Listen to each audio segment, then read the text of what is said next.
नमो अरिहन्ताणं नमो सिद्धाणं नमो आयर्याणं नमो जयाणं नमो लोये सौसाहुनम् असपंसनमोकारो सर्वपावपनाशनो मङ्गलानं च सौवर्ते परमं वै मङ्गलम् अज्ञानतिमिरन्धानां ज्ञानाञ्जनशलाकया चक्षुरुन्मीलितं येन तस्मै श्रीगुरुवे नमः मुखादिव्याकुक्षिरत्नं शब्दजितवर्यात्मजम् श्रीराजचन्द्रयहुं वन्दे तत्त्वलोचनदायकम् प्रभुतत्त्वलोचनदायकम्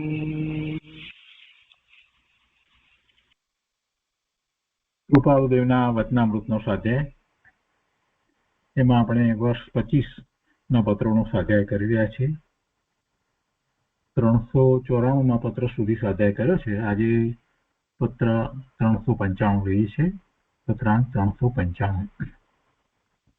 આ પત્ર કોની ઉપર લખાયો છે તે સ્પષ્ટ નથી, પણ પત્ર વાંચતા એવું લાગે છે કે જે 394મો પત્ર હતો એના જાણે કે એના અનુસંધાનમાં જ લખાયો હોય એમ લાગે છે. બીજું, આ પત્રમાં તિથિ પણ નથી. મુંબઈ, શ્રાવણ વદ સંવત 1948. ઓમ. કૃપાળુદેવ લખે છે કે તેમ શુદ્ધ ધર્મે રે મન દ્રઢ ધરે જ્ઞાનાક્ષેપક વંત. જો 394 ની અંદર આ જ પંક્તિ નો પહેલો ભાગ લખ્યો હતો, એટલે આ કાવ્ય પંક્તિ એનો પહેલો ભાગ લખ્યો હતો અને બીજો ભાગ બંને વાત લખી હતી. એમાં મન મહિલાનું રે વાલા ઉપરે બીજા કામ કરંત, અને પછી તેમ શ્રુત ધર્મે રે મન દ્રઢ ધરે જ્ઞાનાક્ષેપક વંત.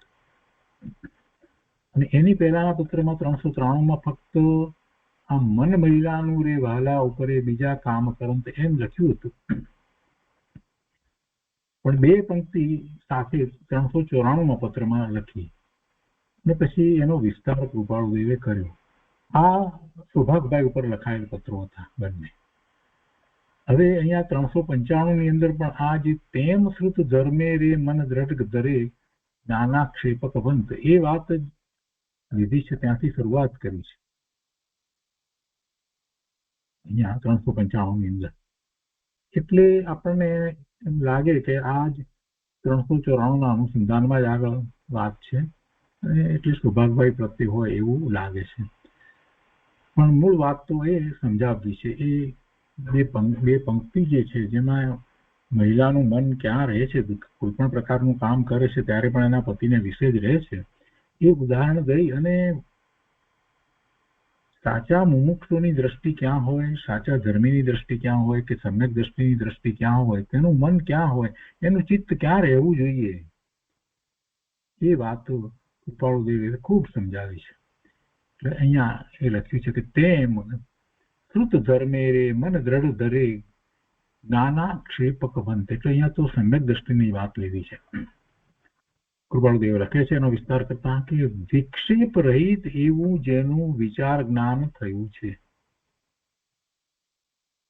વિક્ષેપ રહિત એવું જેનું વિચાર જ્ઞાન થયું છે એવો જ્ઞાનાક્ષેપક વંત. વિક્ષેપ રહિત એવું જેનું વિચાર જ્ઞાન થયું છે એવું એ જ્ઞાનાક્ષેપક વંત. વિચાર જ્ઞાનમાં વિક્ષેપ પડતો નથી એટલે એવો એ જ્ઞાનાક્ષેપક વંત. એટલે બીજી રીતે એને સમ્યક દ્રષ્ટિ કહેવાય, એટલે સમ્યક જ્ઞાની કહીએ. આત્મકલ્યાણની ઈચ્છાવાળો પુરુષ હોય એવો જ્ઞાનાક્ષેપકવંત આત્મકલ્યાણની ઈચ્છાવાળો પુરુષ હોય તે જ્ઞાની મુખેથી શ્રવણ થયો છે એવો જે આત્મકલ્યાણ રૂપ ધર્મ તેને વિશે નિશ્ચળ પરિણામે મનને ધારણ કરે એ સામાન્ય ભાવ ઉપરના પદોનો છે. હવે અહીંયા એવો પણ અર્થ થાય કે જ્ઞાનાક્ષેપકવંત જે આત્મકલ્યાણની ઈચ્છાવાળો પુરુષ છે એમ જ્યારે લીધું છે તો હજી કદાચ એ સમ્યક તો સન્મુખ થયો હોય એમ પણ થાય, અથવા તો સમ્યક તો સન્મુખ થયો હોય તો પણ એ આત્મકલ્યાણની ઈચ્છાવાળો તો છે જ, અને તે જ્ઞાની મુખેથી શ્રવણ થયો છે એવો જે આત્મકલ્યાણ રૂપ ધર્મ તેને વિશે નિશ્ચળ પરિણામે મનને ધારણ કરે. જ્યારે નિશ્ચળ પરિણામે ધારણ કરે છે તો એ સમ્યક તો સન્મુખ હોય કરતા એથી આગળ વધી અને એ સમ્યક દ્રષ્ટિ હોય એમ પણ એનો અર્થ થાય. તો આવો વિક્ષેપ રહિત એવું જેનું વિચાર જ્ઞાન થયું છે એવો જ્ઞાનાક્ષેપકવંત આત્મકલ્યાણની ઈચ્છાવાળો પુરુષ હોય તે જ્ઞાની મુખેથી શ્રવણ થયો છે એવો જે આત્મકલ્યાણ રૂપ ધર્મ એવા ધર્મને તેને વિશે એ નિશ્ચળ પરિણામે મનને ધારણ કરે, એટલે મનમાં એ જ વાત રહે. એ જ્ઞાની મુખેથી જે ધર્મ શ્રવણ કર્યો છે તો એ જ વાત મનમાં રહે, એ સિવાય બીજી વાત આવે નહીં. એટલે પરિણામ એના ત્યાંથી ચલિત થતા નથી.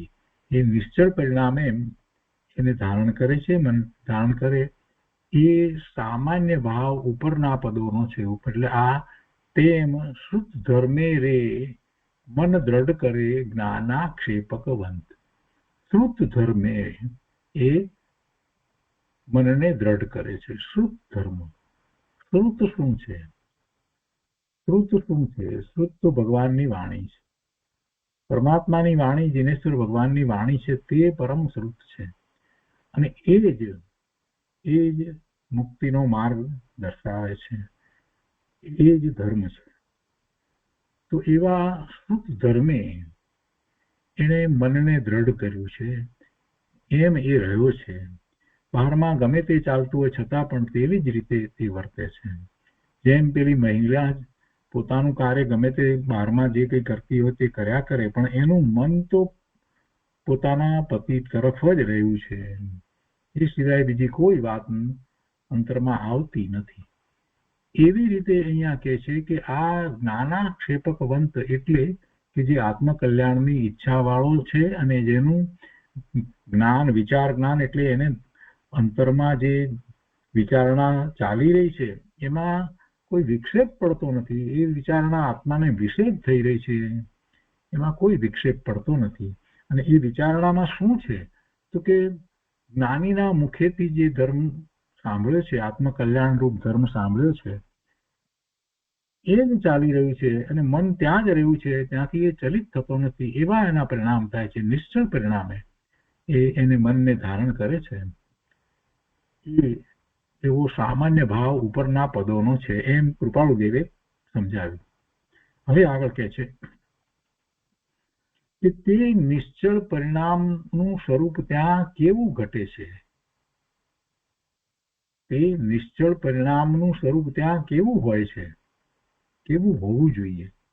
ઘટે છે એટલે હોવું જોઈએ.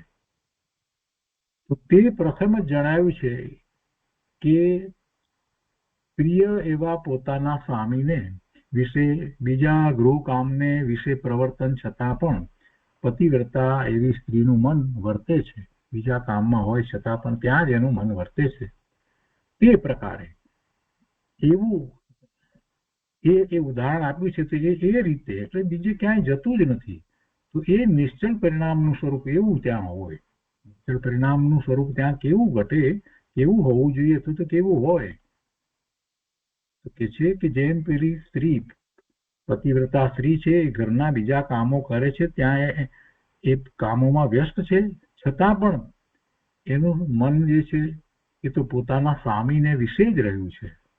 તેવી રીતે તે પ્રકારે છે કે જે પદનો વિશેષ અર્થ આગળ લખ્યો છે તે સ્મરણમાં લાવી સિદ્ધાંત રૂપ એવા ઉપરના પદને વિશે સંધિભૂત કરવું યોગ્ય છે. આ જે પહેલા ઉત્તર જે લખ્યો, જે પદનો વિશેષ અર્થ અહીંયા ઉપર લખ્યો છે, તો એ સ્મરણમાં લાવી સિદ્ધાંત રૂપ એવા ઉપરના પદને વિશે સંધિભૂત કરવું યોગ્ય છે. હવે આમાં સિદ્ધાંત રૂપ ઉપરના પદને વિશે સંધિભૂત કરવું યોગ્ય છે એટલે શું? કે સિદ્ધાંત તો એવો છે કે સમ્યક દ્રષ્ટિ જ્ઞાનીની દ્રષ્ટિ માત્ર સ્વરૂપ તરફ જ રહે છે. આ સિદ્ધાંત છે. એક વખત અનુભૂતિ થઈ છે એવા સમ્યક દ્રષ્ટિ જ્ઞાનીને રત્નત્રયના પરિણામ થયા છે એવા સમ્યક દ્રષ્ટિ જ્ઞાનીની દ્રષ્ટિ પોતાના સ્વરૂપ તરફ જ રહે છે. એનો ઉપયોગ સ્વરૂપ તરફ હોય કે ન હોય, ઉપયોગ 12માં હોય તે વખતે પણ એની દ્રષ્ટિ સ્વરૂપ તરફ જ રહે છે. એની દરેક પર્યાયના બે ભાગ પડી જાય છે. એક ભાગ એવો છે કે જે સ્વરૂપ તરફ જ રહે છે દરેક સમયની પર્યાયના, અને બીજો ભાગ એવો છે કે જ્યાં એનો ઉપયોગ છે તે તરફ રહે છે. એટલે સિદ્ધાંત તો એ કહે છે કે સમ્યક દર્શન થયા પછી, આત્માની અનુભૂતિ થયા પછી પોતે જે છે તેનો સમ્યક પ્રકારે હવે એને નિર્ણય વર્તે છે. પહેલા નિર્ણય હતો એ ભગવાનની વાણીમાંથી, જીનવાણીમાંથી એને જે સમજ પ્રાપ્ત કરી હતી એનો સ્વીકાર કર્યો હતો, એ પ્રમાણે નિર્ણય હતો. પણ એ જ નિર્ણય હવે સમ્યક થયો કેમ કે એને અનુભૂતિ કરી છે. તો એવા સમ્યક દ્રષ્ટિની દ્રષ્ટિ સ્વરૂપ તરફ જ રહે. સ્વરૂપ તરફ રહે છે એટલે શ્રુત ધર્મ જે કહેવામાં આવ્યો એ શ્રુત ધર્મ શું છે? તો શ્રુત ધર્મ તો સ્વરૂપને જ પ્રકાશી રહ્યો છે. શ્રુત ભગવાનની વાણી છે એને શ્રુત કહીએ છીએ, અને એ શ્રુત કેવું છે તો કે આત્માના સ્વરૂપને પ્રકાશે છે. એની પ્રાપ્તિ કેમ થાય એનો ઉપાય પણ એ જ દર્શાવે છે. એટલે સિદ્ધાંત એમ કહે છે કે સમ્યક દ્રષ્ટિ જે છે એની દ્રષ્ટિ તો સ્વરૂપ તરફ જ રહે છે. એ સવિકલ્પ દશામાં પણ એમ છે ને નિર્વિકલ્પ દશામાં પણ એમ જ છે. એટલે એ શ્રુત ધર્મને વિશે જ એનું ચિત્ત રહે છે. એ જ શ્રુત ધર્મ છે. સવિકલ્પ દશાની અંદર પણ એ આત્માની વાતમાં એ ત્યાં જ રહ્યો છે, સ્વરૂપને વિશે જ રહ્યો છે. આ સિદ્ધાંત છે. તો હવે કૃપાળુદેવ એમ કે છે કે આ જે ઉપર જે સમજણ આપી અહીંયા શરૂઆત કરી ત્યારે, તો એ સમજને સ્મરણમાં રાખીને, એટલે કે સ્મરણમાં લાવી અને જે સિદ્ધાંત રૂપ એવા ઉપરના પદને, આ સિદ્ધાંત રૂપ પદ કહેવાય કે એ ત્યાં રહે છે, શુદ્ધ ધર્મને વિશે જે રહે છે એમ કહ્યું તો એ સિદ્ધાંત રૂપ પદ કહેવાય. તો એવા ઉપરના પદને વિશે સંધિભૂત કરવું, એની સાથે એને મેળવવું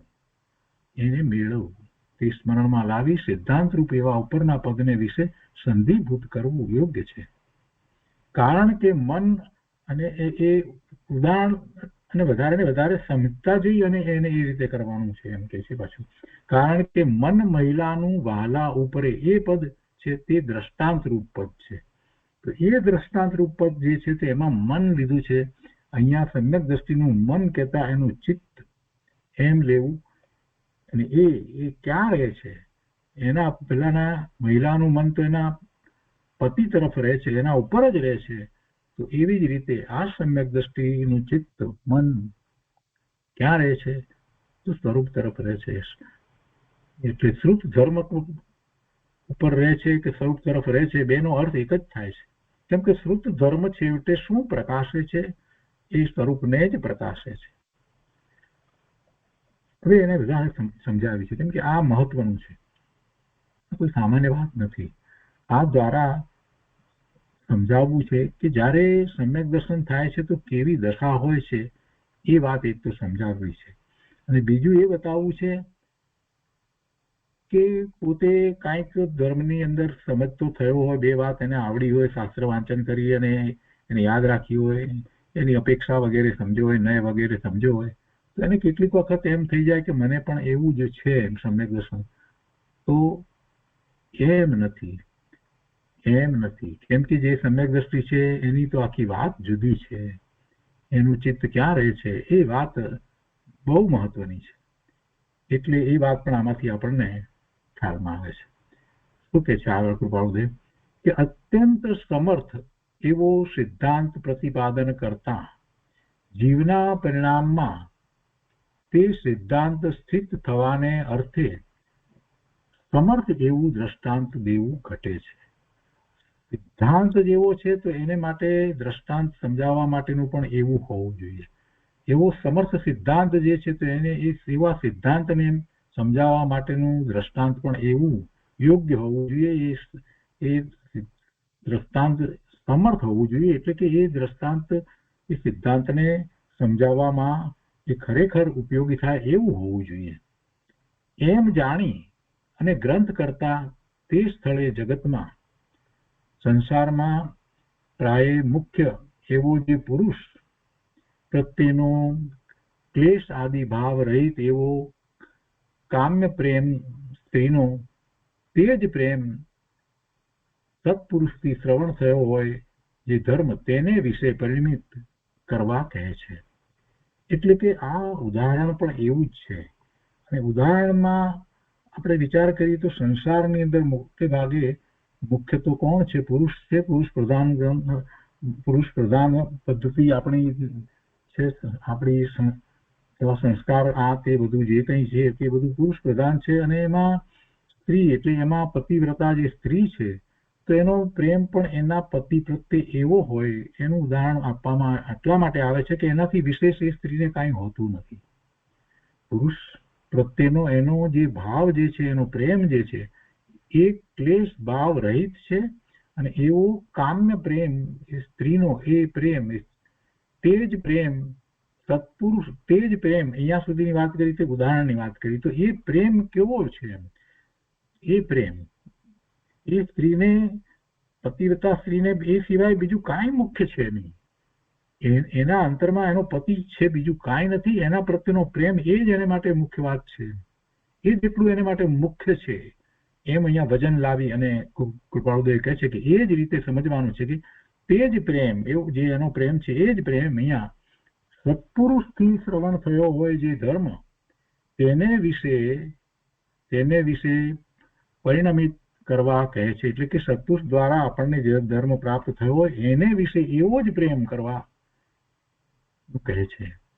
તેના વિશે પરિણમિત કરવા કહે છે. અને તે સત્પુરુષ દ્વારા શ્રવણ પ્રાપ્ત થયો છે જે ધર્મ તેમાં સર્વ બીજા જે પદાર્થ પ્રત્યે પ્રેમ રહ્યો છે તેથી ઉદાસીન થઈ એક લક્ષપણે, એક ધ્યાનપણે, એક લયપણે, એક સ્મરણપણે, એક શ્રેણીપણે, એક ઉપયોગપણે, એક પરિણામપણે સર્વ વૃત્તિમાં રહેલો જે કામ્ય પ્રેમ તે મટાડી શુદ્ધ ધર્મરૂપ કરવાનો ઉપદેશ કર્યો છે. જો આ પ્રેમ જે છે જે પેલી મહિલા છે, પતિવ્રતા સ્ત્રી છે, એને એવો પ્રેમ છે કે એ વખતે એ બીજા બધા કાર્યો કરે છતાં પણ એમાં એનું ખરેખર લક્ષ્ય છે જ નહીં. ગમે તે બધા કાર્યો કરે જાય છે, ઘરના કામ કરે જાય છે, પણ એનો પ્રેમ ત્યાં જે રીતે રહ્યો છે તો એમાં આ બધા કામો થાય છે. કેટલાય કામ થાય, માથા ઉપર પેલું બેડું ઉપાડીને ચાલી આવતી હોય, વજન લાગતું હોય, બધું પગ બળતા હોય, પગમાં કંઈ પહેર્યું ન હોય, તડકા હોય અને બીજા કેટલાય કામો કરતી હોય, પણ એનું મન તે એના પતિને વિશે જ્યારે રહ્યું છે તો આ બધું થાય છે પણ એમાં એ અટવાતી નથી. એ પોતાના પતિ તરફનો જે એક ધારો જે એનો પ્રેમ જે છે એમાંથી એ ચલિત થતી નથી. એ ઉદાહરણને અહીંયા એનું વજન બતાવી અને કહે છે કે એવી રીતે બીજે ક્યાંય આ સમ્યક દ્રષ્ટિ જ્ઞાની જે છે એ વિચલિત થતો નથી, બીજે ક્યાંય ચાલ્યો જતો નથી, એક ધારો એમાં જ રહે છે. એટલે કહે છે અહીંયા કે તે ધર્મ એ સત્પુરુષ દ્વારા એને પ્રાપ્ત કર્યો છે ને, એટલે એ રીતે વાત અહીંયા લીધી છે કે જે સત્પુરુષથી શ્રવણ થયો હોય જે ધર્મ, જ્ઞાની પુરુષ દ્વારા આપણને જે ધર્મ પ્રાપ્ત થયો હોય, શ્રવણમાં આવ્યો હોય, સમજાયો હોય, સ્વીકાર થયો હોય, તો તેને વિશે પરિણમિત કરવા કહે છે. એક વાત થઈ લીધી. અને પછી કેવું પરિણમિત કરવું એને માટે આગળ કહે છે કે તે સત્પુરુષ દ્વારા શ્રવણ પ્રાપ્ત થયો છે જે ધર્મ, તેમાં પછી બીજી કોઈ વાત આવે નહીં, વચમાં કોઈ વિક્ષેપ પણ પાડે નહીં, એમાં નિશ્ચળપણે એનો જ વિચાર રહે, એની જ વિચારણા રહે. તો કહે છે કે તેમાં સર્વ બીજા જે પદાર્થ પ્રત્યે પ્રેમ રહ્યો છે તેથી ઉદાસીન થઈ. કેમ કે બીજા પદાર્થ પ્રત્યે પણ પ્રેમ હોય ને અહીંયા પ્રેમ હોય તો પછી એવો પ્રેમ, ઉત્કૃષ્ટ પ્રેમ આ શ્રવણ પ્રત્યેનો રહે જ નહીં. એટલે બીજા બધા પદાર્થ પ્રત્યે જે પ્રેમ રહ્યો છે તેનાથી ઉદાસીન થઈ. એટલે એ સમ્યક દ્રષ્ટિ, વેપાર ધંધા બીજું કાંઈ જે કંઈ હોય, કુટુંબ વગેરે હોય, મિત્ર હોય, જે કાંઈ બીજું હોય એ બધાથી ઉદાસીન થઈ અને એક લક્ષપણે એ પોતાના સ્વરૂપ તરફ, જે ધર્મ પ્રાપ્ત થયો છે એ તરફ જ એ રહે છે. અને એટલે એને માટે રહે છે કે એનાથી ઉદાસીન થઈ એક લક્ષપણે બીજું લક્ષ કરતો નથી, એક ધ્યાનપણે એકાગ્રતા છોડતો નથી, એક લયપણે એમાં વિચલિત થતો નથી, એક સ્મરણપણે બસ એ જ સ્મરણમાં રહે છે, એક શ્રેણીપણે એક સરખો, એક ઉપયોગપણે, એક પરિણામપણે, એક જ પ્રકારે એવા જ પરિણામ થાય. એવી જ રીતે સર્વ વૃત્તિમાં રહેલો જે કામ્ય પ્રેમ તે મટાડી, બીજી બધી વૃત્તિમાં રહેલો જે કંઈ ઈચ્છાનો પ્રેમ જે છે તેને મટાડી અને શ્રુત ધર્મરૂપ કરવાનો ઉપદેશ કર્યો છે. એવો ઉપદેશ કરવામાં આવ્યો છે કે આવું કર એમ. અહીંયા જો જે સાધક છે અને સમ્યક તો સન્મુખ થયો છે તો એને માટે પણ એ જ વાત છે અને સમ્યક દ્રષ્ટિને માટે પણ એ જ વાત છે. એને એમ હોય છે એમ પણ એનો અર્થ છે શુદ્ધ ધર્મ કરવાનો, શુદ્ધ ધર્મરૂપ મટાડી અને શુદ્ધ ધર્મરૂપ કરવાનો ઉપદેશ કર્યો છે. શું? પ્રેમ, આત્માને વિશે પ્રેમ.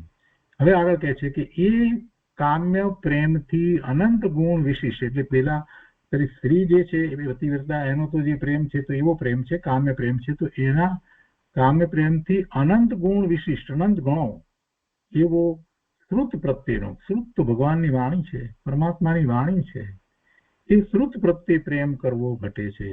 એ શ્રુત પ્રત્યે એવો પ્રેમ કરવો જોઈએ, જીનવાણી પ્રત્યે એવો પ્રેમ આવવો જોઈએ. જે જ્ઞાની મહાપુરુષો જે ધર્મ સમજાવ્યો છે, ઉપદેશો છે, અને એ ધર્મ જે સાંભળવામાં આવ્યો છે, શ્રવણમાં આવ્યો છે, જે સ્મૃતિમાં રહ્યો છે, એના પ્રત્યે એવો એક ધારો લક્ષ કરી અને એનો જ ચિંતન રૂપ અને એનો એટલો બધો રુચિ હોવી જોઈએ, એનો એટલો બધો પ્રેમ હોવો જોઈએ. શ્રુત પ્રત્યે એવો પ્રેમ કરવો ઘટે છે. પરમાત્માની વાણી પ્રત્યે એવો અપૂર્વ એવો પ્રેમ હોવો જોઈએ. ઓહો, જીનેશ્વર ભગવાનની વાણી મને પ્રાપ્ત થઈ, આ ભવમાં મને તો કૃત્ય થયો કે મને આ ભવની અંદર જીનેશ્વર ભગવાનની વાણી પ્રાપ્ત થઈ, જીનવાણી પ્રાપ્ત થઈ. એમની એમ કરી અને એ જીનવાણી પ્રત્યેનો એને ઉત્કૃષ્ટ પ્રેમ હોય કે હવે એ જીનવાણી પ્રાપ્ત થઈ છે તો એના સિવાય મારે બીજી કોઈ વસ્તુ ને મોટી કરવી નથી. બીજું બધું જે છે એ બધું જે છે તે મને ઉદાસીન ભાવે જ હોય, બીજે ક્યાંય મને રસ પડે નહીં, મને ક્યાંય રુચિ થાય નહીં. એ પરમાત્મા આપણી વાણી મને પ્રાપ્ત થઈ છે એવો એના પ્રત્યેનો એટલો અહોભાવ, એટલો પ્રેમ હોય, બસ એ જ વાત હોય, અંતરમાં એ જ વાત રમ્યા કરે, જીનવાણીની વાત જ રમ્યા કરે, પરમાત્માની વાત છે ને. એમ પ્રેમ કરવો જોઈએ, એમ પ્રેમ કરવો ઘટે છે. આગળ કહે છે તથાપી, છતાં પણ આગળ કહે છે કે તથાપી દ્રષ્ટાંત પરિસીમા કરી શક્યું નથી. જેથી દ્રષ્ટાંતની પરિસીમા જ્યાં થઈ ત્યાં સુધીનો પ્રેમ કયો છે, સિદ્ધાંત ત્યાં પરિસીમાપણાને પમાડ્યો નથી. તથાપી દ્રષ્ટાંત પરિસીમા કરી શક્યું નથી, એટલે એને તો સીમા છે, છતાં પણ સીમાવંત રહ્યું છે. પરિસીમા કરી શક્યું નથી એટલે દ્રષ્ટાંતમાં જે પ્રેમની વાત છે એને તોય સીમા છે. જેથી દ્રષ્ટાંતની પરિસીમા જ્યાં થઈ ત્યાં સુધીનો પ્રેમ કયો છે, ત્યાં તો પછી એટલે સુધી વાત આવે. પણ સિદ્ધાંત તો ત્યાં પરિસીમાપણાને પમાડ્યો નથી, એટલે એને કોઈ સીમા રહી જ નથી. સિદ્ધાંતમાં જે વાત કરવામાં આવી છે તો એના કરતા ઘણી ઊંચી વાત કરી છે. શું થાય, દ્રષ્ટાંતમાં તો એટલી બધી વાત ના આવી શકે ને. દ્રષ્ટાંતમાં જે પ્રેમ પતિ પ્રત્યેનો પ્રેમ છે એને પણ એક પ્રકારે એની સીમા છે. જ્યારે આ શ્રુત ભગવાનની વાણી જે છે એના પ્રત્યેનો પ્રેમ તો એવો હોય કે એને કોઈ સીમા ન હોય, બેહદ પ્રેમ. એક એક વાત દ્રષ્ટાંતની કૃપાળુદેવે કેવી રીતે લીધી છે. અને આગળ કહે છે કે અનાદિથી જીવને સંસાર રૂપ અનંત પરિણતિ પ્રાપ્ત થવાથી અસંસારપણારૂપ કોઈ અંશ પ્રત્યે તેને બોધ નથી. અનાદિથી જીવને સંસાર દશા છે અને સંસાર રૂપ દશા ક્યારથી અનાદિની છે અને અનંતકાળ વીતી ગયો તો પછી એવું પરિણમન કેટલો વખત થયું તો અનંતકાળ થયું. એટલે અનંત પરિણતિ એવી જ થઈ. કેવી થઈ? એવી થઈ સંસાર રૂપ થઈ. અનાદિથી જીવને સંસાર રૂપ પરિણતિ થઈ. કેટલી થઈ? અનંત પરિણતિ થઈ. એવી અનંત પરિણતિ પ્રાપ્ત થવાથી અસંસારપણારૂપ એટલે કે અસંસાર એટલે જેમાં સંસાર ન હોય એવો કોઈ અંશ, અસંસારપણારૂપ. સંસાર શું છે? સંસાર એટલે જીવના વિકારી ભાવ, વિભાવ ભાવ, રાગ દ્વેષના ભાવ, કસાય, આ બધો એનો સંસાર છે. જીવના પોતાના સ્વને છોડી અને પરલક્ષી થતા બધા પરિણામ જે છે એ બધો સંસાર છે. એ બધો સંસાર છે. તો એમાં અસંસારપણારૂપ કોઈ અંશ, અસંસારપણારૂપ અંશ તો ક્યારે પ્રગટ થાય? કે જ્યારે એ સ્વરૂપનું લક્ષ કરે તો અસંસારપણારૂપ અંશ પ્રગટ થાય. એ સિવાય તો ગમે તેનું લક્ષ કરશે બહારમાં તો પણ એને જે અંશ પ્રગટ થશે એ તો શુભ અથવા અશુભ ભાવરૂપ અંશ હશે. એ તો સંસાર રૂપ અંશ છે, એ અસંસાર રૂપ અંશ નથી. અસંસારપણારૂપ કોઈ અંશ પ્રત્યે તેને બોધ નથી. એક અંશ પણ એને એવો પ્રાપ્ત થયો નથી, એવો એને બોધ પ્રાપ્ત નથી થયો જે સંસાર રહિતપણાનું કારણ થાય.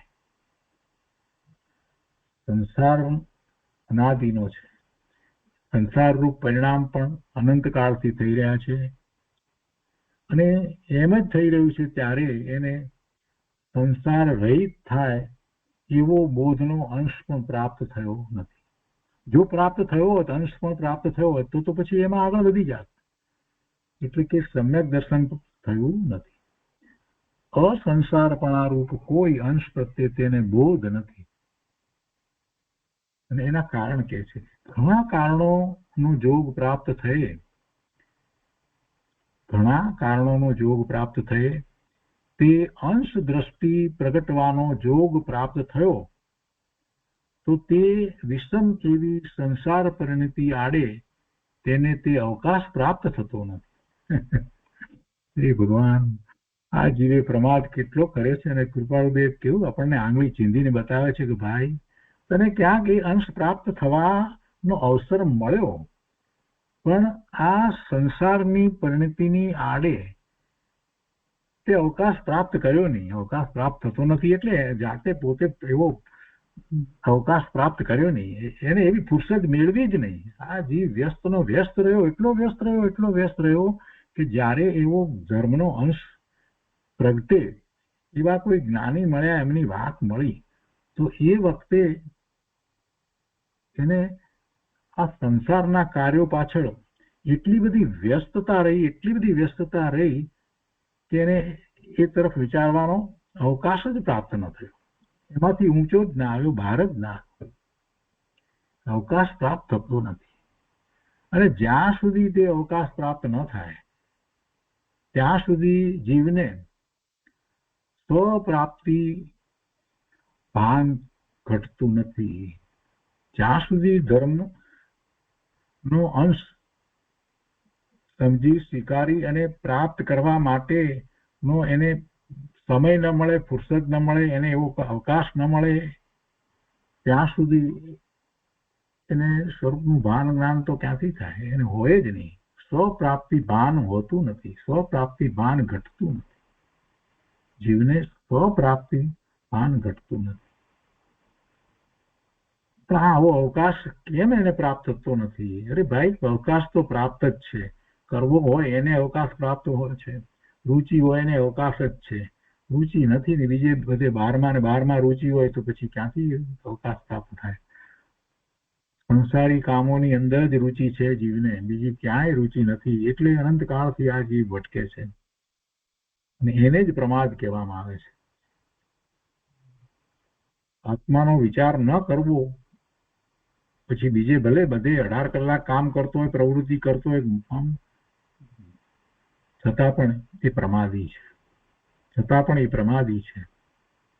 અને પેલો જે ઘેરે બેઠો છે, કાંઈ પણ બીજું બાહ્ય કાંઈ પણ કામ કરતો નથી અને માત્ર થોડો સમય પણ આત્માનો જો વિચાર કરે છે તો એ એટલો અપ્રમાદી છે, કેમ કે એને આત્માનો વિચાર કર્યો. પ્રમાદની વ્યાખ્યા પરમાર્થે સમજવાની છે. પ્રમાદ કોને કહેવાય? પ્રમાદ કોને કહેવાય? કે જે પોતાનું કાર્ય છે એ કરે નહીં તો પ્રમાદ. તો પોતાનું કાર્ય શું છે? આ જગતના કાર્યો જે થઈ રહ્યા છે એ કંઈ પોતાનું કાર્ય છે?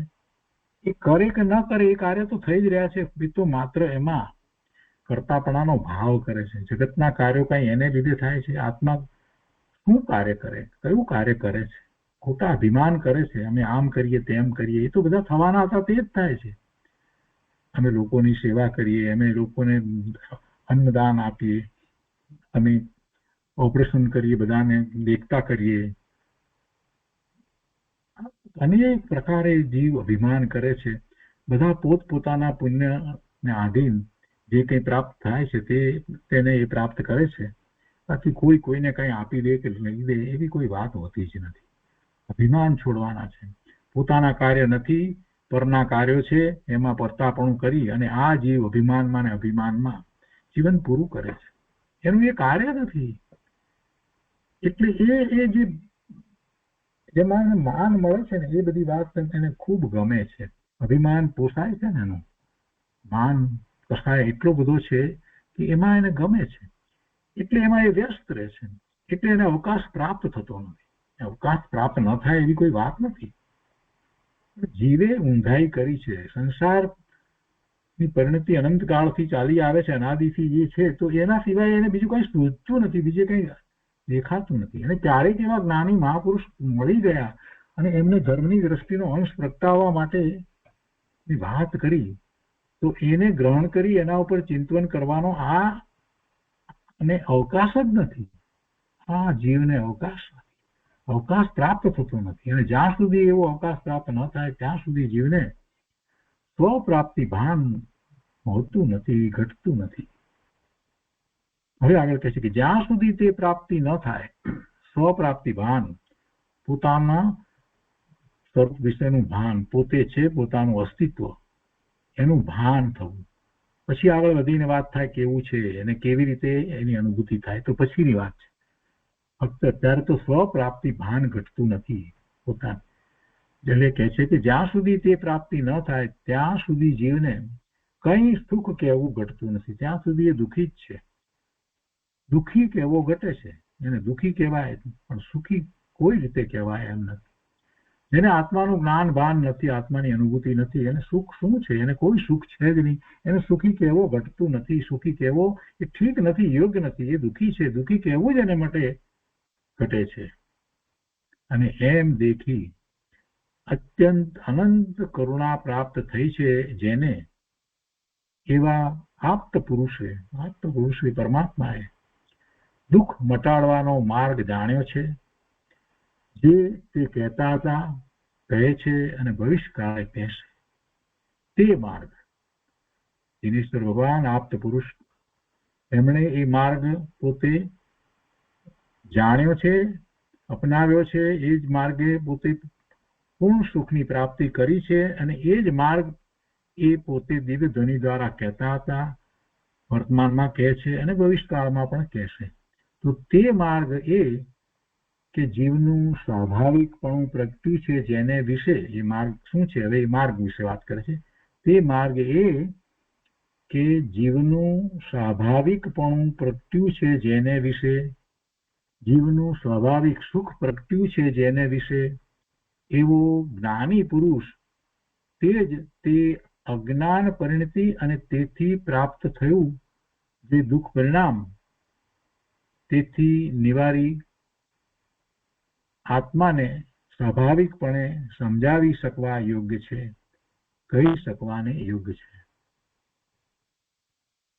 આ સ્વાભાવિક સુખ પ્રગટ્યું છે જેને વિશે એવો જે જ્ઞાની પુરુષ જે છે, પ્રાપ્ત પુરુષે તો બધું કહી દીધું, પણ હવે આપણને ક્યાંથી માર્ગ પ્રાપ્ત થાય એ વાત કૃપાળુદેવ કરી રહ્યા છે. તો એ માર્ગને માટે કહે છે કે તે માર્ગ ક્યાંથી પ્રાપ્ત થાય કે કોને પ્રાપ્ત કર્યો છે. જે આપ્ત પુરુષે દુઃખ મટાડવાનો માર્ગ જાણ્યો કહ્યો અને કહેતા હતા અને ભવિષ્યકાળે પણ કહેશે, ત્યાં સુધીની વાત તો આપ્ત પુરુષની થઈ. હવે એ કહે છે કે એ માર્ગ કેવી રીતે આપણને પ્રાપ્ત થાય એ માટે કહે છે કે તે માર્ગ એની પાસેથી જ પ્રાપ્ત થાય કે જે માર્ગે ચાલી અને પોતે સ્વાભાવિક સુખને પ્રાપ્ત કર્યું છે. એટલે કહે છે કે તે માર્ગ એવો છે અથવા તો તે માર્ગ એ કે જીવનું સ્વાભાવિકપણું પ્રગટ્યું છે જેને વિશે જીવનું સ્વાભાવિક સુખ પ્રગટ્યું છે જેને વિશે એવો જ્ઞાની પુરુષ તે જ તે અજ્ઞાન પરિણતિ અને તેથી પ્રાપ્ત થયું જે દુઃખ પરિણામ તેથી નિવારી આત્માને સ્વાભાવિકપણે સમજાવી શકવા યોગ્ય છે, કહી શકવાને યોગ્ય છે. તે જ દુઃખ દૂર કરવા માટેનો ઉપાય છે. એવા જ્ઞાની પુરુષ એ આપણને આત્માનું સ્વરૂપ, સુખનું સ્વરૂપ, સાચું સ્વરૂપ કેમ પ્રાપ્ત કરવું એ કહેવા માટે સમર્થ છે. એ જ કહી શકે એમ છે. અને તે વચન, એમના વચન, એવા જ્ઞાની પુરુષના વચન સ્વાભાવિક આત્મા જાણ્યા પૂર્વક હોવાથી તે દુઃખ મટાડી શકવાને બળવાન છે. શું કહે છે? અને તે વચન એટલે એમના વચન, જ્ઞાની પુરુષના વચન સ્વાભાવિક આત્મા જાણ્યા પૂર્વક હોવાથી એમણે આત્માને જેવો છે તેવો જાણ્યો, આત્માનો સ્વભાવ જાણ્યો છે, એટલે એ દુઃખ મટાડી શકવાને માટે એ બળવાન છે. એમના વચન છે તે દુઃખ મટાડવા માટે બળવાન છે. માટે તે વચન જો કોઈ પણ પ્રકારે જીવને શ્રવણ થાય, એ વચન કોઈ પણ પ્રકારે જીવને શ્રવણ થાય એટલે મહેનત કરી, પરિશ્રમ કરીને જ ક્યાંક જવું પડે તો જઈને, એવા જ્ઞાની પુરુષની નિશ્રામાં રહીને, ભલે તકલીફ વેઠવી પડે તો પણ જઈને એ જ્ઞાની પુરુષના વચન સાંભળવા મળે. શ્રવણ થાય એમ શબ્દનો અર્થ માત્ર સાંભળવું નથી, પણ એ આત્મસાત થાય, સમજાઈ જાય એવું શ્રવણ થાય, અંદરમાં ઉતરી જાય એવું શ્રવણ થાય. માટે તે વચન જો કોઈ પણ પ્રકારે જીવને શ્રવણ થાય, તે અપૂર્વ ભાવરૂપ જાણી તેમાં પરમ પ્રેમ વર્તે તો તત્કાળ અથવા અમુક અનુક્રમે આત્માનું સ્વાભાવિકપણું પ્રગટ થાય. આત્માનું સ્વાભાવિક સ્વરૂપ જેવું છે તેવું તો પ્રગટ થાય. અત્યારે તો એનું આત્માનું સ્વરૂપ કેવું છે, સ્વાભાવિક નથી. એટલે કે એની વર્તમાન પર્યાય કેવી છે તો મલિનતા, મલિનતા, મલિનતા, કર્મની બધી ઉપાધિઓ છે. નો કર્મ, તેજસ શરીર, કાર્મણ શરીર, આ ઔદારિક શરીર, આ બધામાં એ ગૂંચવાયો છે, મૂંઝાયો છે અને અનેક પ્રકારે આ કષાયોમાં એ ઉલઝ્યો છે.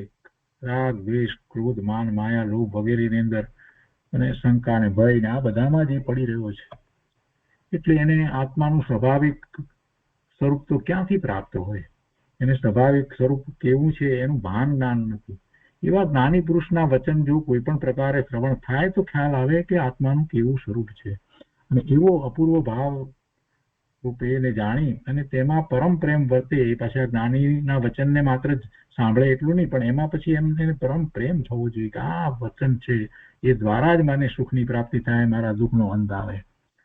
તો એવું થાય તો તત્કાળ, તરત જ અથવા તો અમુક અનુક્રમે ધીરે ધીરે કરતા આત્માનું સ્વાભાવિકપણું પ્રગટ થાય. એટલે જેવો આત્મા છે તેવો પ્રાપ્ત થાય, પ્રગટ થાય. કેટલી બધી વાત કરી દીધી, બહુ સરસ વાત કરી. ફેર ઉદાહરણ સમજાવ્યું અને ત્યાર પછીથી આખી વાત સમજાવી. તો એ રીતે 395 પત્ર થયો. એ પછી 396મો પત્ર છે. એ પણ એવો જ પત્ર છે અને એ પણ કોની ઉપર લખાયો છે એ વાત સ્પષ્ટ નથી. 395 અને 396 એ બેમાં એમ જ છે. પણ આ 395 ની અંદર તો 394 અને એની પહેલાનો પત્ર એ સુભાષભાઈ પ્રત્યે હતા અને એના અનુસંધાનમાં જાણે વાત થઈ હોય એવું લાગે છે આપણને. એટલે કદાચ એમની પ્રત્યે હોય એવું આપણું અનુમાન છે. હવે 396 મુંબઈ શ્રાવણ વદ 1948. જો અહીંયા પણ તિથિ નથી, શ્રાવણ વદ અહીંયા પણ શ્રાવણ વદ 1948 છે, તિથિ નથી. એની પહેલાના પત્ર જે છે એ આપણે સુભાષભાઈ પ્રત્યે હતા તે વાંચનમાં લીધા, ત્યાં પણ શ્રાવણ વદ છે 1948 છે. એટલે અને એ અનુસંધાન જાણે કે હોય એવી રીતે છે એટલે આપણે અનુમાન કર્યું કે પત્ર એ એમની ઉપર હશે. તો હવે 396 પત્ર લઈએ. કોની ઉપર છે તે સ્પષ્ટ નથી, કઈ વાંધો નહીં. એમાં કૃપાળુ લખે છે મુંબઈ શ્રાવણ વદ સંવત 1948. ઓમ આગળ લખે છે કે અનઅવકાશ એવું આત્મ સ્વરૂપ વર્તે છે. અવકાશ નથી, અનઅવકાશ, અવકાશ નથી, જેમાં કોઈ અવકાશ છે જ નહીં એવું આત્મ સ્વરૂપ વર્તે છે. જેમાં પ્રારબ્ધોદય સિવાય બીજો કોઈ અવકાશ જોગ નથી. પ્રારબ્ધનો ઉદય છે એટલો અવકાશ, એ સિવાય બીજો કોઈ અવકાશ નથી. આત્મ સ્વરૂપને વિશે કોઈ અવકાશ છે જ નહીં. આત્મ સ્વરૂપ તો અનઅવકાશ એવું આત્મ સ્વરૂપ છે અને એવું આત્મ સ્વરૂપ છે તે વખતે સાથે પ્રારબ્ધના ઉદય સિવાય બીજી કોઈ વાત તો છે જ નહીં. એટલે એ સિવાય બીજી કોઈ વાત નથી, અવકાશ નથી. અને આ અવકાશ જે છે કે આત્મ સ્વરૂપમાં છે એમ કહેવાનો આશય નથી. આત્મ સ્વરૂપ તો અનઅવકાશ છે. આત્મ સ્વરૂપ તો પૂર્ણ વસ્તુ છે, એમાં અવકાશ ક્યાંથી હોય? અનંત ગુણનો પિંડ, અસંખ્ય પ્રદેશ એવું પોતાનું સ્વરૂપ, એ સત્તા, એમાં કાંઈ બીજો અવકાશ છે જ નહીં. કોઈ વસ્તુ અંદર આવે નહીં, કોઈ જગ્યા જ નથી અને એને જરૂર નથી. એવા ભગવાન આત્માને શેની જરૂર છે? એટલે કોઈ અવકાશ એને બીજો છે જ નહીં. નિશ્ચયથી દ્રવ્ય દ્રષ્ટિ કરીને વિચાર કરી તો દ્રવ્ય તો એવું જ છે, પરિપૂર્ણ છે, શુદ્ધ છે. શુદ્ધનું દ્રવ્ય અને મારું દ્રવ્ય એમાં કોઈ ફેર નથી. એટલે એ દ્રવ્ય અપેક્ષાએ વિચાર કરીએ તો આત્મ સ્વરૂપમાં કોઈ અવકાશ હોય નહીં. એ તો પ્રશ્ન જ નથી થતો. જે પરિણામ થઈ રહ્યા છે એના અવકાશનો વિચાર કરવામાં આવે તો ત્યાં શું છે? તો પરિણામ જે થઈ રહ્યા છે આવું સ્વરૂપ હોવા છતાં પરિણામ પર્યાય જે છે એમાં આ પ્રારબ્ધનો ઉદય જે આવી રહ્યો છે એ સિવાય બીજું પરિણામની અંદર પણ કાંઈ નથી. એટલે પોતાના પરિણામ, કૃપાળુદેવના પરિણામની અંદર પ્રારબ્ધનો ઉદય એટલે કે કર્મનો ઉદય, એના સિવાય બીજી કોઈ વાતને અવકાશ નથી. એટલે બીજી કોઈ વાત અમારે તો છે જ નહીં. આ કર્મના ઉદયો છે, બસ એ જ, બીજી કોઈ વાત નથી. એટલે કે પોતે બીજી કોઈ વાતમાં વિચાર કરીને એની રુચિ કરી અને એમાં આગળ વધતા નથી. એટલે કે એમને કોઈ આરંભ સમારંભ છે જ નહીં. આરંભ સમારંભ આપણને ક્યારે હોય? આપણની પાસે બહુ ટાઈમ હોય ને તો આપણને બધા આરંભ સમારંભ થાય, આયોજનો કરીએ અને પછી એમાં પાછા રસ લઈએ અને ન બોલાવ્યા હોય તો એ સામેથી જઈએ. કોકને ઘેરે લગ્ન હોય ને જરાક ભૂલમાં એ બિચારો ફોન કરીને તમને પૂછે કે તમારે ત્યાં આમ કે દીકરીના લગ્ન હતા તો એ વખતે તમે પેલું મંડપ વાળો કોણ હતો? બસ એટલી વાત પૂછી હોય તો એટલું ફક્ત નામ આપવાનું હોય. એને બદલે આપણે સામે જઈએ અને પહોંચી જઈએ કે બોલો બોલો શું કરવું છે તમે કહો, હું તમને બરાબર એનો કોન્ટ્રાક્ટ કરાવી આપું, આમ છે તેમ છે, મારે બધી ઓળખાણ. અરે ભાઈ તમને ક્યાં પૂછ્યું હતું? કેમ? આપણને એમાં રસ છે એટલે આપણને બસ એમાં અવકાશ મળે, ટાઈમ મળે બધું. અને ધર્મની વાત આવે તો કે ભાઈ મરવાનો સમય નથી, ત્યારે એમ બોલે છે આ જીવ. આવો વ્યવહાર, આ જીવ એમ જ પોતે પોતાની સાથે માયાચારમાં રહ્યો છે. પોતાની સાથે જ આવો માયાચાર કરી રહ્યો છે. જીવને અવકાશ છે કે નથી? પોતાની જાતને પ્રશ્ન કરવાનો છે કે મને અવકાશ છે કે નથી? મારી પાસે ફુરસદ છે કે નથી? મને સમય છે કે નથી? મારી પાસે ટાઈમ છે કે નથી? પોતે પોતાને પ્રશ્ન કરે તો એને ખબર પડે કે પોતાનો સમય ક્યાં વેડફાઈ રહ્યો છે એનું જ્ઞાન ભાન થાય અને પછી ખ્યાલ આવે કે પોતાની પાસે ઘણો અવકાશ છે પણ એ વેડફી રહ્યો છે. પોતાની પાસે ઘણો સમય છે પણ આ જીવ એને વેડફી રહ્યો છે. કૃપાળુદેવ એવી રીતે પોતાના અવકાશને, સમયને ક્યાંય વેડફતા નથી. પણ કર્મના ઉદય છે એ પ્રારબ્ધ ઉદય છે, તો બસ એટલું છે એમ કે છે. પ્રારબ્ધ ઉદય સિવાય બીજો કોઈ અવકાશ ને જોગ નથી. બીજી કોઈ વાત અંદર એવો અવકાશ બીજી કોઈ વાત માટે છે જ નહીં અમને. પણ આત્મ સ્વરૂપ તો આનો અવકાશ છે, એ તો બધાની વાત છે. હવે કે છે આગળ કે તે ઉદયમાં, આ ઉદયની વાત લીધી ને એટલે કે છે કે તે ઉદયમાં ક્વચિત પરમાર્થ ભાષા કહેવા રૂપ જોગ ઉદય આવે છે. ક્યારેક એ ઉદયમાં, એટલે આ ઉદય ચાલે છે પણ કર્મના ઉદયો એ બધા પ્રારબ્ધ, એ ઉદયમાં ક્યારેક પરમાર્થ ભાષા કહેવા રૂપ જોગ ઉદય આવે છે. એવો પ્રસંગ પણ બને છે, એવો ઉદય આવે છે. ક્વચિત ક્યારેક પરમાર્થ ભાષા લખવા રૂપ જોગ ઉદય આવે છે. કહેવા રૂપે આવે છે, ક્યારેક એવો લખવા રૂપ પણ આવે છે. એટલે કે પરમાર્થની વાત કહેવા કે લખવા રૂપ એવો વખત પણ આવે છે, હોય છે. ક્વચિત પરમાર્થ ભાષા સમજાવવા રૂપ જોગ આવે છે, એટલે કે સત્સંગમાં સમજાવવાનો પણ એવો યોગ આવે છે. અને વિશેષપણે, હવે કહે છે કે વિશેષપણે વૈશ્ય દશા રૂપ જોગ હાલ તો ઉદયમાં વર્તે છે. વૈશ્ય દશા એટલે વેપારી, વાણિયા, વેપારી, વૈશ્ય. વિશેષપણે અત્યારે તો વૈશ્ય દશા રૂપ જોગ હાલ તો ઉદયમાં વર્તે છે. વાણિયા, વેપારી, વાણિયા, એવું જ ચાલી રહ્યું છે. અને જે કંઈ ઉદયમાં નથી આવતું તે કરી શકવાનું હાલ તો અસમર્થપણું છે. એટલે ઉદયમાં જે નથી આવતું એ કરવાનું તો અસમર્થપણું છે.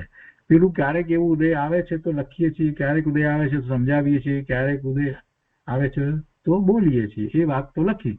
પણ વિશેષ પછી એમ કઈ પ્રયત્નપૂર્વક એવું થઈ શકતું નથી એમ કેવું છે. એટલે કહે છે કે જે કંઈ ઉદયમાં નથી આવતું તે કરી શકવાનું હાલ તો અસમર્થપણું છે. એટલે અમે પ્રયત્ન કરીએ ને કાંઈ પણ લખીએ કે કોઈને સમજાવીએ કે એવું અત્યારે થઈ શકતું નથી. આગળ કહે છે કે ઉદય આદિન માત્ર જીવિતવ્ય થવાથી વિષમપણું મટ્યું છે. ઉદય આધીન માત્ર જીવિતવ્ય થવાથી વિષમપણું મટ્યું છે. એટલે ઉદય આધીન જે થાય છે તે થાય છે, પોતે તો એનાથી અલિપ્ત રહ્યા છે, એમાં રુચિ કરીને જોડાઈને એમ નથી.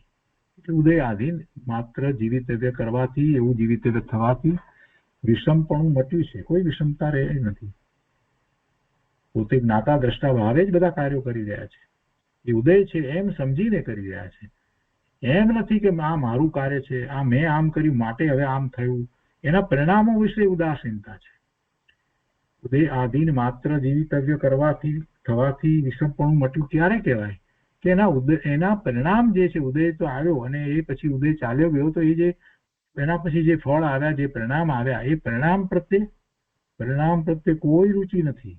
એટલે વિષમપણું મટ્યું છે. આપણે પણ એમ કહીએ કે અમે પણ ઉદાસીન છીએ, બધા કાર્યો થાય છે તે થાય છે, અને પછી એક એમાંથી સમાચાર આવે કે આટલું મોટું નુકસાન થયું, તો પછી જુઓ, પછી બધું ઉદય પ્રમાણે ચાલે છે અને અમે જોઈએ છીએ વાત બધી ટળી જાય, નીકળી જાય. એટલે ખરેખર એના પરિણામ જે છે, એ પરિણામ જે આવે તે આવે, એના પ્રત્યે ઉદાસીનતા જ્યારે થાય ત્યારે એમ કહેવાય કે ઉદય આધીનપણે જીવન વ્યતીત થાય છે. ત્યારે એમ કહી શકાય. અને ત્યારે જે વિષમપણું ના આવે. એટલે કૃપાળુદેવને એટલે વિષમપણું નથી, કેમ કે એના પરિણામ સાથે પોતાને એકત્વ મમત્વ કાંઈ છે જ નહીં. જે પરિણામ આવવા યોગ છે તે આવીને રહેશે, એની સાથે અમારે શું છે? આવી જ્ઞાની પુરુષની જે ભાવના હોય છે, એમનું અંતરંગ એમ જ કહેતું હોય છે, એટલે એમને એ તરફનું લક્ષ્ય નથી.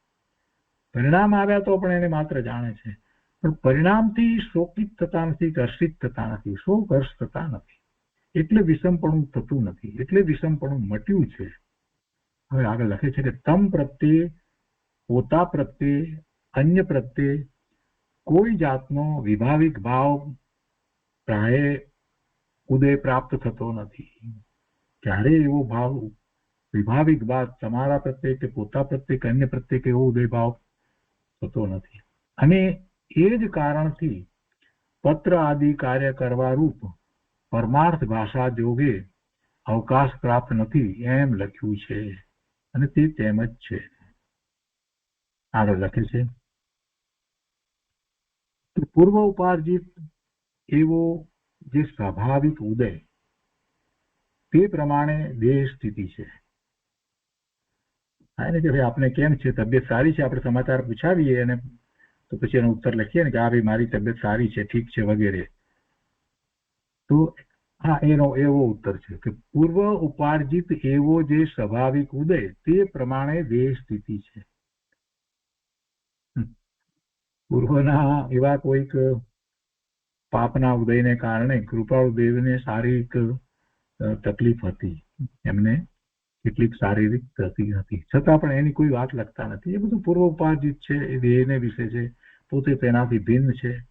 એટલે કે છે કે પૂર્વ ઉપાર્જિત એવો જે સ્વાભાવિક ઉદય એટલા માટે કહ્યો કે પૂર્વે ઉપાર્જન એનું કર્યું હતું, એવા કર્મ બાંધ્યા હતા, તો પછી અત્યારે એવો જ ઉદય આવે ને, એમ એટલે સ્વાભાવિક ઉદય તે પ્રમાણે દેહ સ્થિતિ છે, એ પ્રમાણે દેહની સ્થિતિ છે.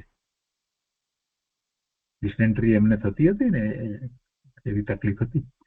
આગળ લખે છે કે આત્માપણે તેનો અવકાશ અત્યંત અભાવ રૂપ છે. એટલે આ જે દેહની સ્થિતિની વાત જે કરી, જે પૂર્વ ઉપાર્જિત એવો જે સ્વાભાવિક ઉદય તે પ્રમાણે દેહ સ્થિતિ છે, પણ એ આત્માપણે નથી. એ પોતાને આત્મમય નથી, એ દેહમય પોતે થયા નથી, એમાં આત્મપણું નથી, પોતાપણું નથી. આત્માપણે તેનો અવકાશ અત્યંત અભાવ રૂપ છે. જે દેહમાં જે છે એ પોતાનું છે એમ નથી, એમ કહેવાનો અર્થ છે. પોતાપણે નથી અને પોતાનું માનતા નથી, આત્મપણું એમાં નથી, પોતાપણું નથી, એવો અવકાશ નથી. આગળ લખે છે કે તે પુરુષના સ્વરૂપને જાણીને તેની ભક્તિના સત્સંગનું મોટું ફળ છે, જે ચિત્રપટના માત્ર જોગે ધ્યાને નથી. પેલી મૂળ વાત પહેલા પત્રમાં અગાઉની વાત આવી હતી, જે ચિત્રપટની વાત, હૃદયને વિશેની વાત, એટલે આ પત્ર પણ એવું લાગે છે કે સુભાગભાઈ પ્રત્યે હશે, કદાચ એમ લાગે છે. તો ચિત્રપટ અને વાત ત્યાં પણ હતી, અને પોતાના હૃદયને વિશે સ્થાપવાની વગેરે વાત હતી, અને કૃપાળુદેવે એમાં ઉદાસીનતા દર્શાવી હતી ચિત્રપટ માટે. તો એને બદલે એમ કહ્યું હતું કે તમે તમારા જે વચનામૃત જે છે એના ઉપર ચિંતન કરો, એવું સૌભાગભાઈને એમને લખ્યું હતું. અહીંયા એ વાત પાછી આવે છે કે તે પુરુષના સ્વરૂપને જાણીને, એના સ્વરૂપને જાણો, તે પુરુષના સ્વરૂપને જાણીને તેની ભક્તિના સત્સંગનું મોટું ફળ છે, જે ચિત્રપટના માત્ર જોગે કે ધ્યાને નથી. ચિત્રપટનું યોગ પ્રાપ્ત થાય, એનું ધ્યાન કરવાથી મોટું ફળ પ્રાપ્ત થાય એમ નથી, પરંતુ એ પુરુષના સ્વરૂપને જાણી અને તેની ભક્તિના સ્વરૂપની ભક્તિ, એ પુરુષની ભક્તિ એટલે પુરુષનું જેવું સ્વરૂપ છે એવા સ્વરૂપની ભક્તિ ના સત્સંગનું મોટું ફળ છે. અથવા તો બીજી રીતે કહીએ તો એવા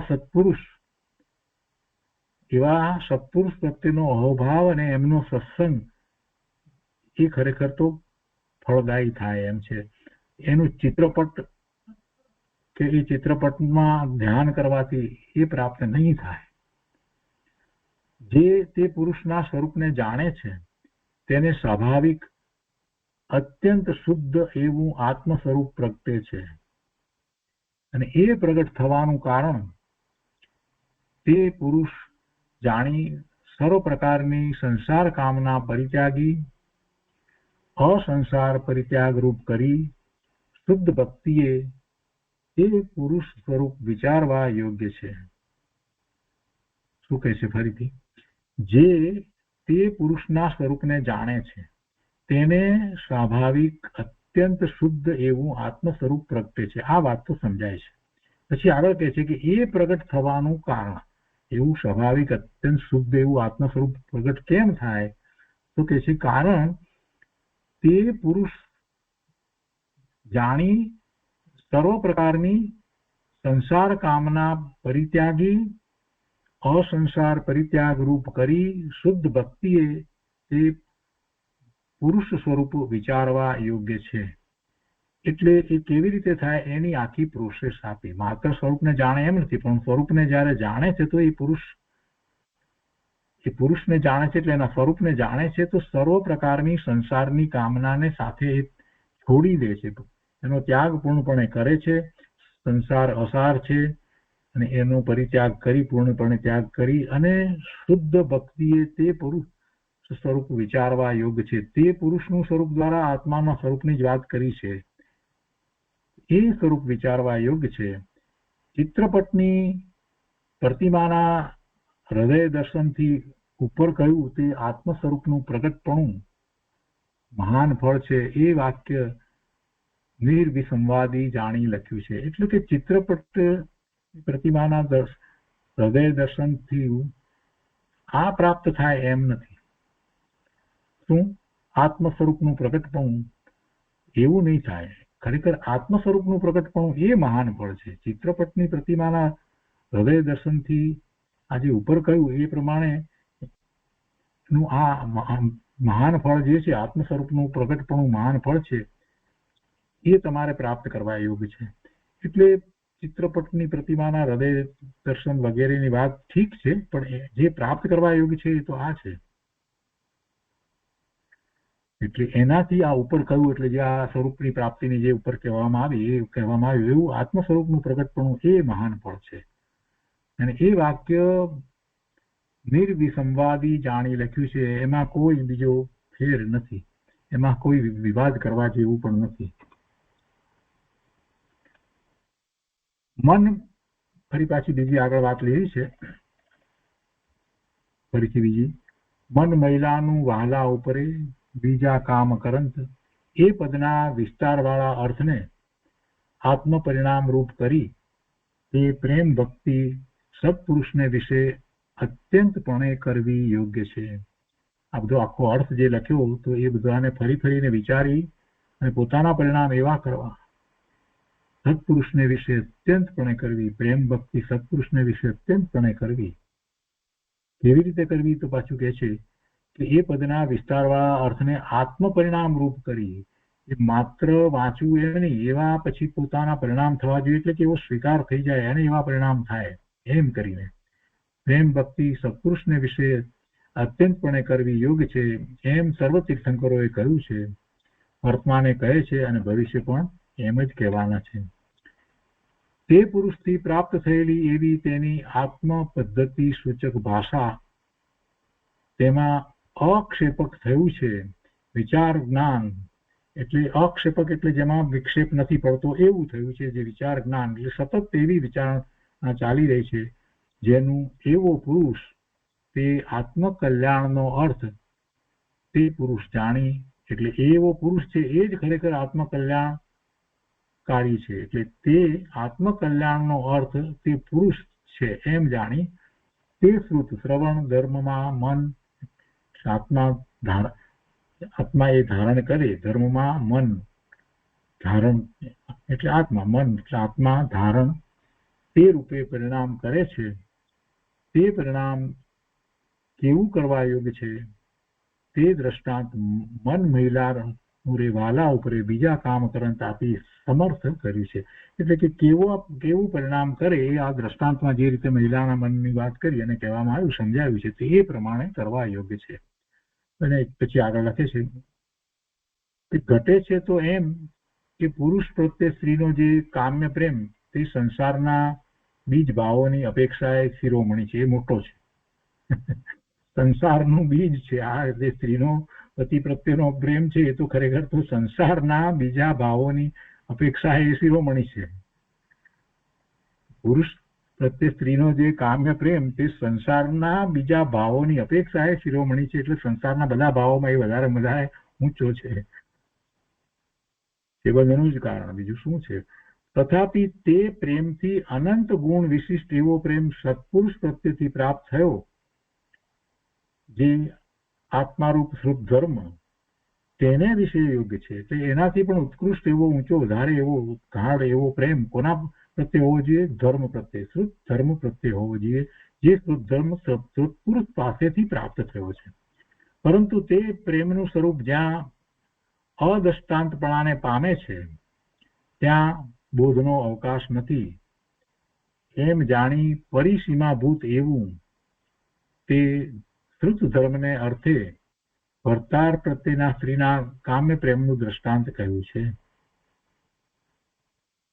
ખરેખર તો એ દ્રષ્ટાંત જે છે તો સમજાવવા માટે કહ્યું છે, એટલે એમ કે છે કે પરંતુ તે પ્રેમનું સ્વરૂપ જ્યાં અદ્રષ્ટાંતપણાને પામે છે, એટલે દ્રષ્ટાંતને બાજુ પર મૂકીએ ત્યારે ત્યાં બોધને અવકાશ નથી એમ જાણી પરિસીમાભૂત એવું તે શ્રુત ધર્મને અર્થે ભરતાર પ્રત્યેના સ્ત્રીના કામ પ્રેમનું દ્રષ્ટાંત કહ્યું છે, જેમાં સીમા છે. સિદ્ધાંત ત્યાં પરિસીમાને પામતો નથી, સિદ્ધાંતમાં તો કોઈ પરિસીમા નથી અને આગળ વાણી પછીના પરિણામને પામે છે અને આત્મ વ્યક્તિએ જણાય છે એમ છે. કહેવાનો આશય એવો છે કે એ જે દ્રષ્ટાંતની અંદર જે પરિસીમા છે એમાં તો જે પ્રેમની વાત છે, પણ એ દ્રષ્ટાંતમાં તો એ છે, પણ એ દ્રષ્ટાંત સિવાય મૂળ જે દ્રાષ્ટાંતની અંદર એટલે કે જે સિદ્ધાંતની જે વાત કરવામાં આવી છે એની અંદર તો કોઈ સીમા નથી અને એવો નિર્ણય કરવો એમ કહે છે.